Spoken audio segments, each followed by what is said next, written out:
An analog signal, say from a sensor, is traditionally going to be continuous in time and amplitude, so it might be a voltage, for example. The microcontroller on your Arduino and ultimately your computer can only handle digital signals. And so we need an analog to digital converter, which we have as a peripheral on the microcontroller on our Arduino, which we often abbreviate to ADC, to go from this analog world to the digital world. Of course, digital microcontrollers can only approximate that analog signal. And there's two parts to that approximation that I want to talk about: discrete time and discrete values. We'll start with discrete time. So as you know, microcontrollers execute instructions at discrete time intervals based on the system clock. So for example, I might have a sample or an analog read where these red dots are. So maybe that's every time I go through the loop function. For example, I'm doing an analog read on a particular pin. So these red dots are going to be what we call my sampled signal. And some key definitions to know around that sampled signal is the time interval between samples, and we're assuming we're sampling at a constant rate here, so delta t is going to be my sampling time. The inverse of that, 1 over delta t, is going to be my sampling frequency, often written as fs. And we'll talk a little bit more about the consequences of choosing a particular sampling time or sampling frequency later.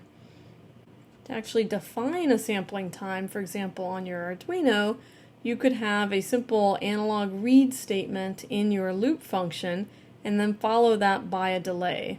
So for example, I might delay 500 milliseconds.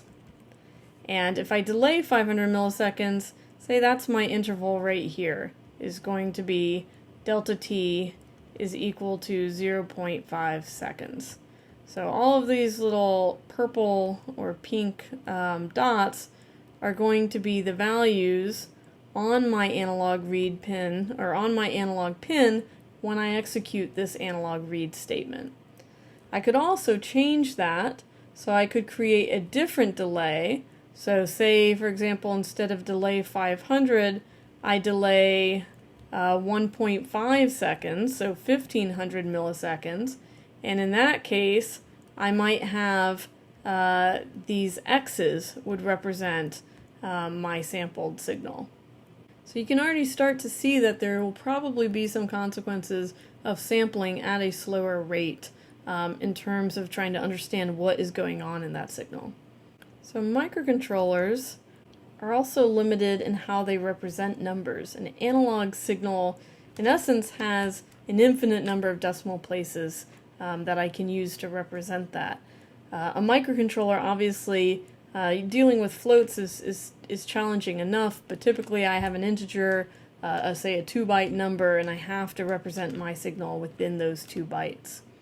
So I can represent that limitation in the number of values by these horizontal lines. My signal in this case, because I only have a discrete number of values that I can store digitally, is going to be limited to those values. It might look something like this. So this red signal is called my quantized signal. And we think of this as quanta, or discrete values that my signal can take, a lot like quanta in physics as well.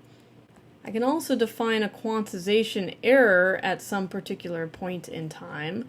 So maybe we define that as EQ is my quantization error. And this is equal to my ideal value, or my analog value, minus my quantized value, or my digital value. So you can pretty clearly see here that I'm going to get a really crude approximation of my analog signal depending on how many of those different values my digital signal can take. And the quantization error is ultimately going to depend on the resolution, or the number of bits in my ADC. And finally, we have the true approximation that we would have on a microcontroller of a signal that's discrete in both time and amplitude. And so time I can represent by these kind of vertical lines that I have to work with. And value, once again, is represented by these, or discrete values are represented by these horizontal lines.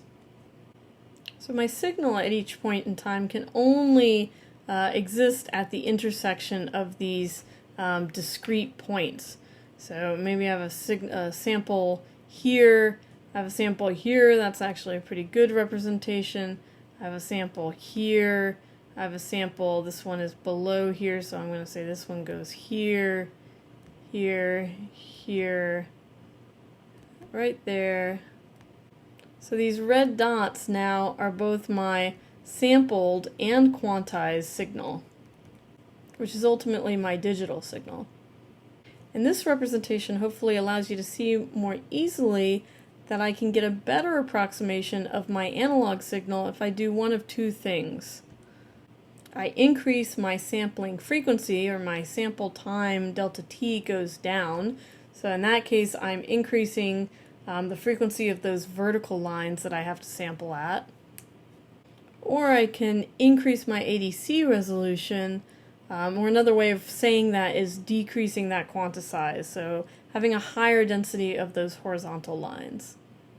But doing either, or ideally both of those things, will give me a much better representation of my analog signal in my digital microcontroller.